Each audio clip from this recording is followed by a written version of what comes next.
आज फिर हम लोग दर्शन शास्त्र में सांख्य दर्शन के बारे में पढ़ेंगे, जिसमें हम लोगों ने प्रकृति और पुरुष के बारे में पढ़ा है।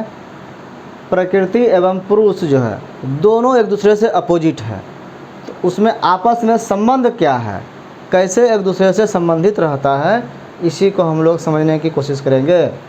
प्रकृति एवं पुरुष में संबंध किसके अनुसार? सांख्य दर्शन के अनुसार। सांख्य में इसकी चर्चा हुई है, इसीलिए वो प्रकृति और पुरुष के संबंध में क्या विचार रखते हैं और उन दोनों के जो गुण है वो कैसा गुण है उसको हम लोग समझेंगे।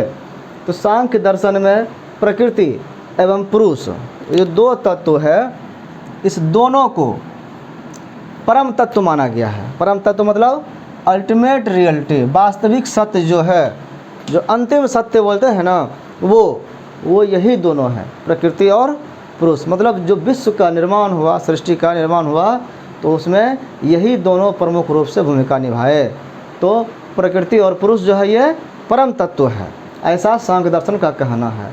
और इस दोनों को मानने के कारण, दो परम तत्व मानने के कारण इसको द्वैतवादी दर्शन कहते हैं।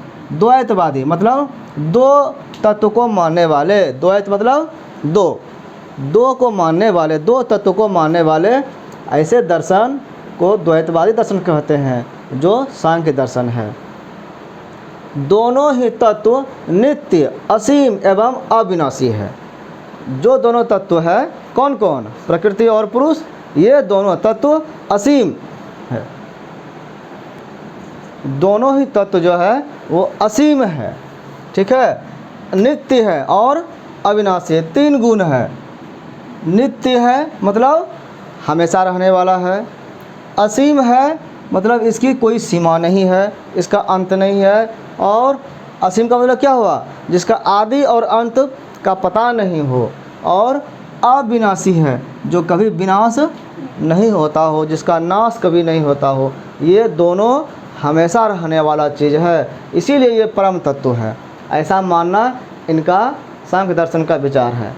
अब ये जो दोनों गुण है, ये तो दोनों का गुण है, तो दोनों में एक तरह से समानता हुआ कि दोनों नित्य है, दोनों असीम है, दोनों अविनाशी है। लेकिन कुछ अंतर भी है दोनों में, उन दोनों के नेचर में जो है अंतर है। क्या है? उस अंतर को हम लोग देखेंगे इस टेबल के माध्यम से।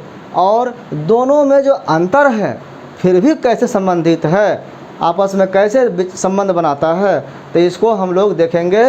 दोनों में संबंध का आधार के रूप में विकासवाद का सिद्धांत है, यहाँ पर भी इवोल्यूशन का सिद्धांत है। जिस तरह से जैव विकासवाद बायोलॉजी में पढ़ते हैं हम लोग डार्विन का, उसी तरह से इसमें भी विकासवाद का चर्चा हुआ है। तो उसको हम लोग अगले वीडियो में देखेंगे। अभी देखना है कि पुरुष और प्रकृति में क्या अंतर है और इसके आधार क्या है, तो इसको देखना है इस 9 बिंदुओं के माध्यम से।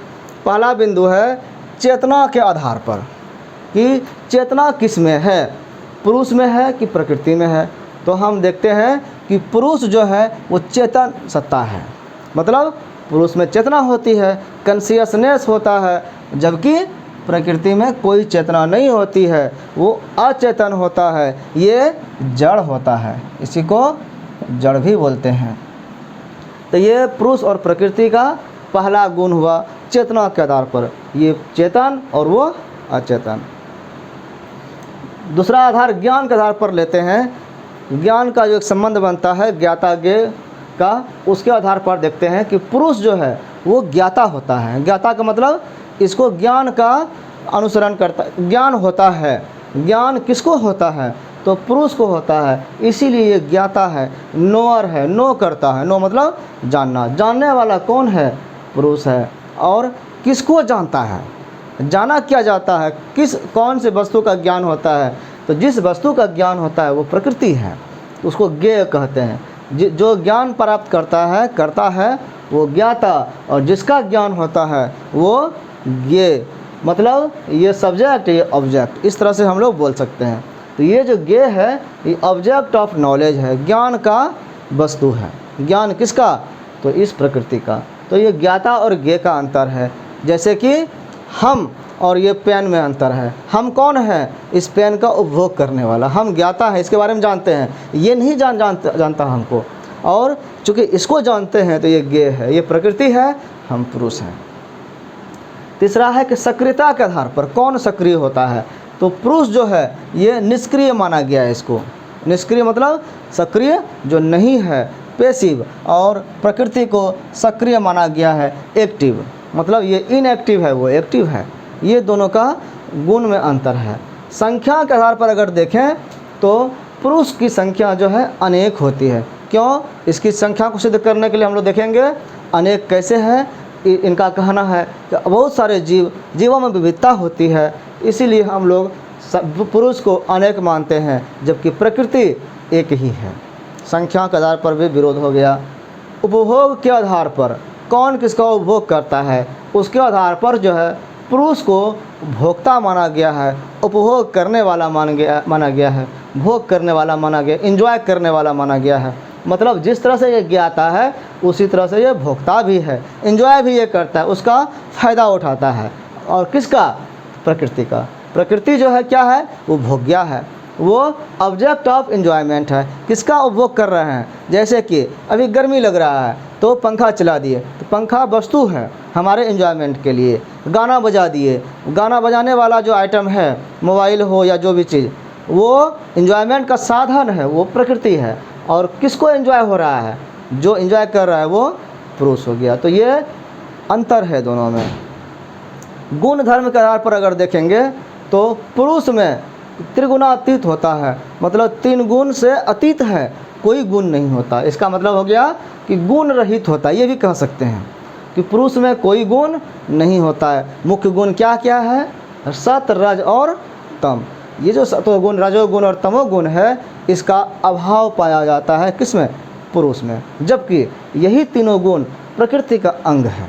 प्रकृति में ये तीनों गुण विद्यमान रहते हैं, इसीलिए प्रकृति को त्रिगुणमयी कहा गया है। त्रिगुणमयी में 3 गुण से मय रहता है, शामिल रहता है। सत, रज और तम तीनों गुण उसमें विद्यमान रहते हैं। तो प्रकृति और पुरुष में ये भी अंतर है कि पुरुष में कोई गुण नहीं और प्रकृति में तीनों गुण समान है, शामिल है। बुद्धि के आधार पर, बौद्धिक क्षमता के आधार पर अगर देखें तो पुरुष जो होता है विवेकी होता है। इसको अच्छा खराब, बुरा अच्छा बुरा समझने का, फर्क करने का, अंतर करने का पता होता है। इसको इतना ज्ञान होता है कि वो अच्छा खराब भेद समझ सके। लेकिन प्रकृति में कोई इस तरह का गुण नहीं होता है समझने का, उसको अंडरस्टैंडिंग पावर नहीं होता है, उसके पास रीजनिंग पावर नहीं होता है कि वो अंतर कर सके किसी वस्तु को, कुछ किसी को समझ सके। इसलिए ये अविवेकी है। ये विवेकी और प्रकृति अविवेकी।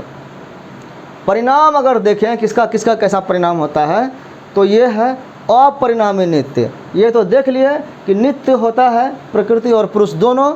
तो नित्य मतलब हमेशा रहने वाला। तो कैसा, किस आधार पर हमेशा रहता है? तो ये कहा गया अपरिणामी, बिना परिणाम का ये नित्य रहता, हमेशा रहता है। इसको किसी परिणाम, किसी फल की, किसी रिजल्ट की आवश्यकता नहीं है, ये हमेशा रहता है।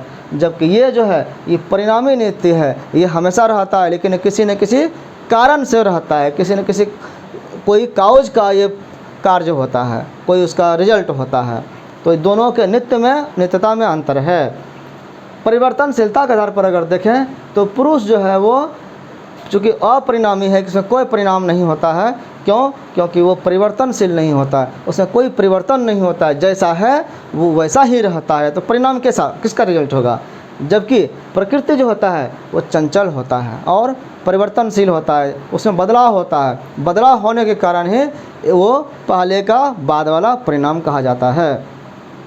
तो ये 9 गुण के आधार पर हम लोग देखते हैं कि पुरुष और प्रकृति बहुत ही एक दूसरे का 2 पोल की तरह है। एक नॉर्थ पोल है, दूसरा साउथ पोल है, पूरी तरह से डिफरेंट है। अब जो है इसका संबंध कैसे है उसको हम विकासवाद के कॉन्सेप्ट में देखेंगे। और यहाँ पर ये भी कहा गया कि पुरुष अनेक है, प्रकृति एक है। पुरुष अनेक कैसे है, इसको सिद्ध करने के लिए कुछ प्रमाण दिए गए हैं सांख्य दर्शन के आधार पर कि पुरुष की अनेकता के क्या प्रमाण हैं। तो कहा गया कि जन्म मरण का समय अलग अलग होता है। अलग अलग व्यक्तियों में देखते हैं, कोई आज जन्म हुआ, कोई कल जन्म हुआ, कोई मर रहा है, कोई जन्म हो रहा है। जितने जीव उतने जन्म और मरण का समय अलग अलग है। इसका मतलब है कि सब अलग अलग व्यक्ति का अपना अपना पुरुष है, अपना अपना आत्मा है। इस कारण से बहुत सारे व्यक्ति होने के कारण आत्मा की संख्या भी बहुत होगी। तो पुरुष के अनेकता का प्रमाण हो गया कि जन्म मरण अलग अलग होता है। इंद्रियों के व्यापार भी भिन्न भिन्न होते हैं। इंद्रियां जो होती है, सही व्यक्ति का इंद्रियां वो अलग अलग होता है, वो हमेशा कार्य नहीं करता है। कोई कुछ अच्छा सुन रहा है, कोई कुछ खा रहा है, कोई पी रहा है, कुछ अलग अलग क्रियाकलाप में सभी लोग शामिल रहता है, भागीदार रहता है। और कोई सो रहा है, कोई जग रहा है। मतलब इंद्रियों का जो व्यापार है, उसका जो कार्य है वो एक जैसा नहीं रहता है। तो सब अलग अलग काम कर रहा है, समझो अलग अलग सब मशीन है, तो मशीनों की संख्या अलग होगी तभी तो अलग तरह का काम होगा। तो इसीलिए पुरुष को अनेक माना गया। क्रियाशीलता में भी भिन्नता होती है। कोई सब एक तरह से एक्टिव नहीं होता है, सभी क्रियाशील एक जैसा नहीं होता है। कोई सोता है, कोई जाग रहा है, कोई अलग अलग एक ही समय में अलग अलग क्रियाशीलता को प्रदर्शित करता है। सभी में तीनों गुण में से अलग अलग की प्रमुखता। सभी व्यक्ति में तीनों गुण रहता है, क्योंकि शरीर के साथ जुड़ा हुआ रहता है व्यक्ति। तो सभी जीव में शरीर, प्रकृति और पुरुष का संयोग होता है। तो गुण उसमें 3 गुण रहता है, सात्विक, राजसिक और तामसिक। सत्व से सात्विक, रज से राजसिक और तम से तामसिक गुण उसमें रहता है। लेकिन हम देखते हैं व्यवहारिक रूप से कि सभी व्यक्तियों में एक जैसा गुण नहीं होता है। कोई राजसिक गुण से, कोई तामसिक से, कोई सात्विक गुण से प्रभावित रहता है। तो अलग अलग गुण को ढोने वाले व्यक्ति भी अलग अलग होने चाहिए। विभिन्न जीव योनियों में अंतर है, अलग अलग जीवों की योनियाँ हैं, अलग अलग जीव का जातियाँ हैं। तो वो अलग कैसे है? अलग होने का मतलब ही है कि वो अलग अलग सत्ता है, आत्मा का अलग अलग पुरुष है। जैसे कि कोई देवता है, वो श्रेष्ठ योनि है। मनुष्य उससे लोअर क्वालिटी का है, अब मनुष्य से भी लोअर क्वालिटी का जानवर है। तो ये जो ऊंच नीच की भावना है योनियों में, ये इसी कारण से है क्योंकि अनेक अनेक तरह के आत्मा हैं, अनेक अनेक तरह के पुरुष हैं। तो पुरुष की जो है अनेकता को प्रमाणित करने के ये कारण है, ये प्रमाण है, ऐसा सांख्य दर्शन का कहना है।